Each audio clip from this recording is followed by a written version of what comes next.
Le hasard fait des miracles.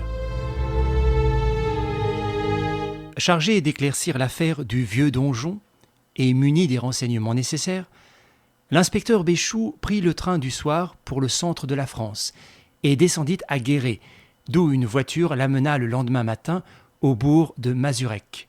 Il commença par une visite au château, ancienne et vaste demeure construite sur un promontoire qu'entourait une boucle de la Creuse. Georges Cazévon y habitait. Riche industriel, président du Conseil général, homme considérable par ses relations politiques, âgé tout au plus de 40 ans et bel homme, Georges Cazévon avait un masque vulgaire et des allures rondes qui commandaient le respect. Tout de suite, comme le vieux donjon faisait partie de son domaine, il voulut y conduire Béchoux.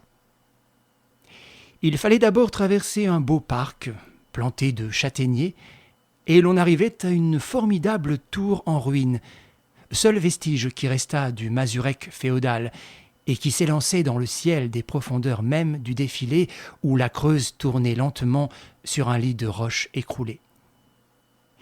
Sur l'autre rive, qui appartenait à la famille d'Alescar, se dressait à 12 mètres de distance, formant comme une digue, un mur de gros moellons, tout luisant d'humidité, que surmontait, 5 ou 6 mètres plus haut, une terrasse bordée d'un balcon, et où aboutissait une allée du jardin.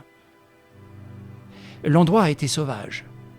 C'est là que, 10 jours auparavant, à 6 heures du matin, on avait trouvé sur la plus grosse des roches le cadavre du jeune comte Jean d'Alescar. Le corps ne portait d'autres blessures que celles qu'une chute peut produire à la tête d'un homme.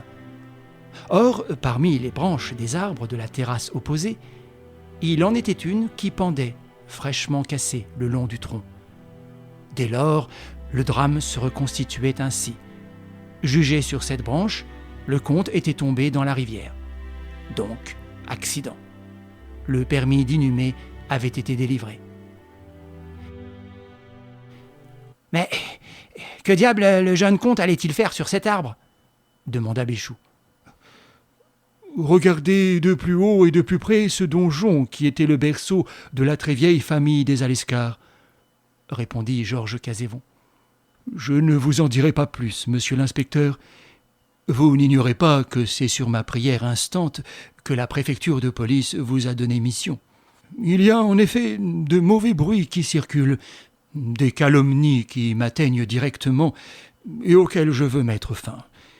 Faites votre enquête, interrogez, surtout sonnez à la porte de mademoiselle d'Alescar, sœur du jeune comte et dernière survivante de la famille, et le jour de votre départ, venez me serrer la main. Béchoux ne perdit pas de temps. Il explora le pied de la tour, pénétra dans le cirque de décombres accumulés à l'intérieur par l'éboulement des planchers et de l'escalier, puis regagna le bourg, questionna, fit visite au curé et au maire, et prit son repas à l'auberge. À 2 heures, il pénétrait dans l'étroit jardin qui descendait jusqu'à la terrasse, et que coupait en deux une petite bâtisse sans style et délabrée, qu'on appelait le manoir. Par l'intermédiaire d'une vieille bonne, il se fit annoncer à mademoiselle d'Alescar, et fut aussitôt reçu dans une salle basse et simplement meublée, où cette demoiselle causait avec un monsieur. Elle se leva, le monsieur aussi. Béchoux reconnut Jim Barnett. « Ah, enfin te voilà, cher ami. Quand j'ai vu ce matin dans les journaux la nouvelle de ton départ pour la Creuse, vite j'ai pris ma 40 chevaux afin de me mettre à ta disposition. Et je t'attendais. Mademoiselle, je vous présente l'inspecteur Béchoux, envoyé spécial de la préfecture. Avec lui, vous pouvez être tranquille. Il a dû déjà débrouiller toute cette affaire. Je ne connais personne d'aussi débrouillard. C'est un maître. Parle, Béchoux. » Béchoux ne parla point. Il était abasourdi.